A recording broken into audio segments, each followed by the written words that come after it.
ក្រមប្រឆាំងហេតុបាតកម្មទាមទារឲ្យលោកស្រីផែថងឋានចុះពីតំណែង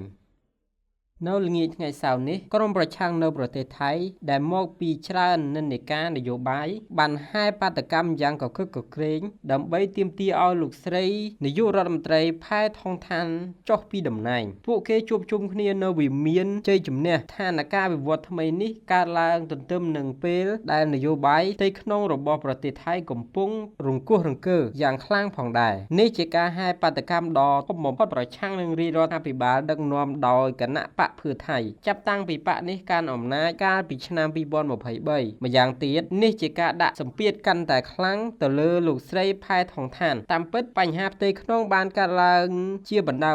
តាំងពីមុននេះទៅទៀតអ្វីបើលោកស្រីផែថងឋានជាមនុស្សពូកែរកស៊ីរហូតដល់មានទ្រព្យសម្បត្តិ400 លានដុល្លារនៅក្នុងវ័យ38ឆ្នាំនិងមានសញ្ញាបត្របណ្ឌិតអនុបណ្ឌិតវិទ្យាសាស្ត្រនយោបាយប៉ុន្តែប៉ុណ្ណឹងមិនគ្រប់គ្រាន់ទេលោកស្រីនៅក្មេងខ្ចីខាងនយោបាយនិងដឹកនាំរដ្ឋការធ្វើនយោបាយទាមទារឲ្យចេះច្រើនណាស់តាំងពីតាក់ទិចយុទ្ធសាស្ត្រនិងល្បិចកលនយោបាយយ៉ាងប៉ិនប្រសប់ទើបអាចទៅរួចប្រភពខ្លះថាលោកស្រីអសមត្ថភាពក្នុងការអភិវឌ្ឍសេដ្ឋកិច្ចជាតិនិងការធ្វើឲ្យមានឯកភាពផ្ទៃក្នុងនៅក្នុងចំណោមគណៈបកនយោបាយនានានៃរដ្ឋាភិបាលចម្រុះជាមួយគ្នាតាមមើលទៅកៅអីនាយករដ្ឋមន្ត្រីរបស់លោកស្រីផែថងឋានមិនដឹងថាតែអាចរក្សាឲ្យនៅគង់វង្សយូររហូតដល់ពេលណាទេត្បិតអីនៅខែកក្កដាខាងមុខនេះអាចនឹងមានការដាក់ញត្តិទៅរដ្ឋសភាដើម្បីកោះប្រជុំដកសេចក្តីទុកចិត្តពីលោកស្រីក្រឡេកទៅមើលទស្សនវិជ្ជានៅវិមានជ័យជំនះវិញម្ដងគេឃើញថាពងបាតកម្ម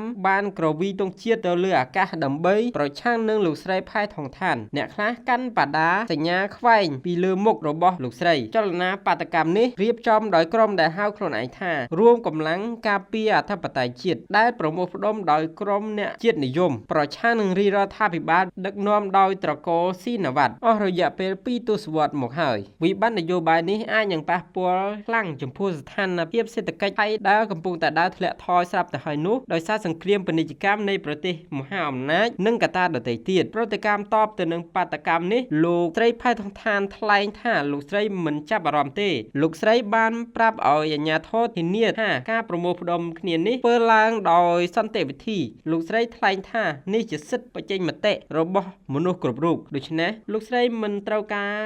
ចាត់វិធានការតតាំងទេសប្តាហ៍ថ្ងៃនេះរាជរដ្ឋាភិបាលរបស់លោកស្រីផែថងឋានហាក់ដូចជាមិនសូវរឹងមាំប៉ុន្មានឡើយបន្ទាប់ពីគណៈបកភឿថៃរបស់លោកអនុទីនប្រកាសដកខ្លួនធ្វើជាគណៈបកប្រឆាំងវិញម្ដងរាជរដ្ឋាភិបាលរបស់លោកស្រីផែថងឋានប្រឈមមុខនឹងការបោះឆ្នោតដកសេចក្តីទុកចិត្តនៅរដ្ឋសភាបើកសម័យប្រជុំនៅសប្តាហ៍ក្រោយខាងលើនេះជាការដកស្រង់ប្រភពពីភ្នាក់ងារសារព័ត៌មាន Reuters និងប្រភពដទៃទៀត